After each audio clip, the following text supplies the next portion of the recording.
Good people, God puts himself on the last place and at the end of the line.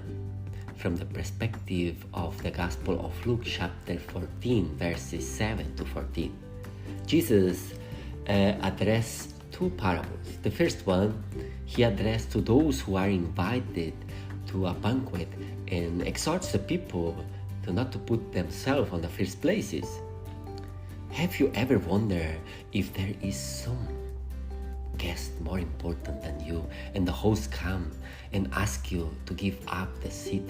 What a shame for you.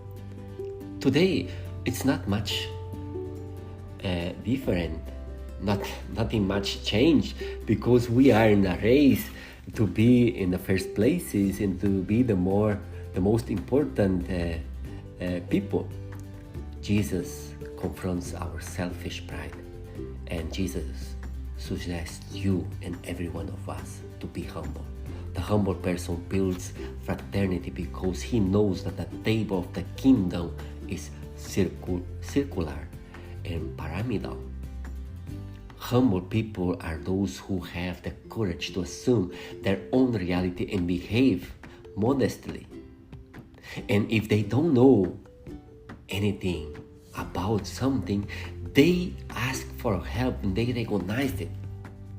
Humility is the opposite of pride. Pride opens the door to all injustices. They explore the weak, the poor, and exclude the marginalized. On the book of Ben Sirach, chapter 3, verses 18 says, "In the proportion as you are great, you must practice humility, and thus make you find favor with the Lord." In the second parable that Jesus addresses in the chapter 14 of the Gospel of Luke, Jesus invites and addresses the host, referring to the way in which the guests are selected. And Jesus said to the host,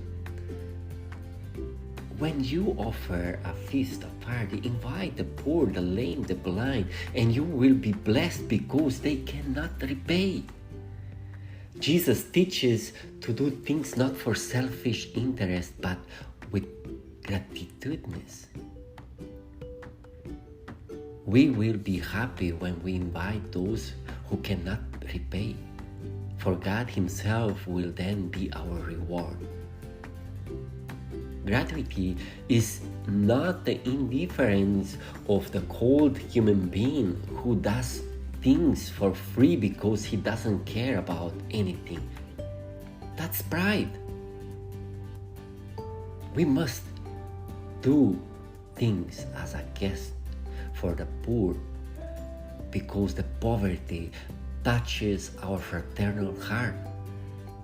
What we give them matters, both to them and for us. Has value. We receive from God and we share because we value him.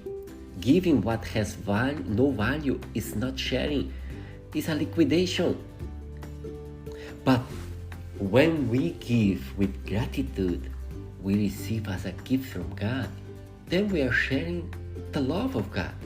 Jesus confronts our sin of using people instead of loving them. And how many times you use other people for our own interest? And we don't love them. Actually, we don't want them close to us. We don't want them in our life. So why God put himself on the last place? Because he expects you to exalt him and to put him in first place with your humility and with your service. Why does God put himself on the end of the line? Because he expects you to invite him to the party of your lifetime. God teaches us not to fight or to spend energy fighting for the first places, but to place ourselves as a last and servants of those who have no one to turn to, but to the Lord who is in you alive and active.